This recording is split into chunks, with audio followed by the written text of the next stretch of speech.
সীমানা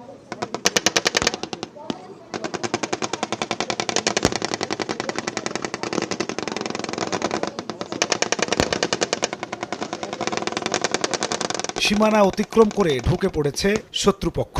আক্রমণে প্রকম্পিত চারপাশ। শত্রুদের হামলা প্রতিহত করতে প্রাণপণে লড়ছে বাংলাদেশ সেনাবাহিনী। আধুনিক ট্যাঙ্ক, এপিসি আর বিধ্বংসী সব অস্ত্র হাতে মরিয়া সেনাবাহিনীর সদস্যরা।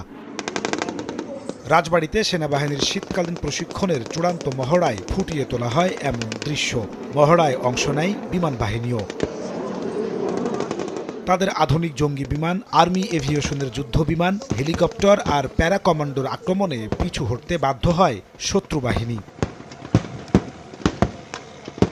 রাজবাড়ী সামরিক প্রশিক্ষণ এলাকায় মহড়া পরিদর্শন করেন প্রধান উপদেষ্টা ডক্টর মোহাম্মদ ইউনূস। ঘণ্টাখানেক সামরিক মহড়া উপভোগ করেন তিনি। পরে সেনা কর্মকর্তাদের সঙ্গে কুশল বিনিময় করেন অধ্যাপক ইউনূস। সেখানে আয়োজিত এক সংক্ষিপ্ত অনুষ্ঠানে সেনাবাহিনীকে বাংলাদেশের সার্বভৌমত্ব রক্ষায় প্রস্তুত থাকার আহ্বান জানান প্রধান উপদেষ্টা। প্রশিক্ষণে সর্বোত্তম কল্যাণ এই মন্ত্রে উদ্বুদ্ধ হয়ে আধুনিক ও যুগোপযোগী প্রশিক্ষণের মাধ্যমে আভিযানিক দক্ষতা অর্জন করে দেশের সার্বভৌমত্ব রক্ষায় বাংলাদেশ সেনাবাহিনীর সদস্যগণ সর্বদা প্রস্তুত থাকবে।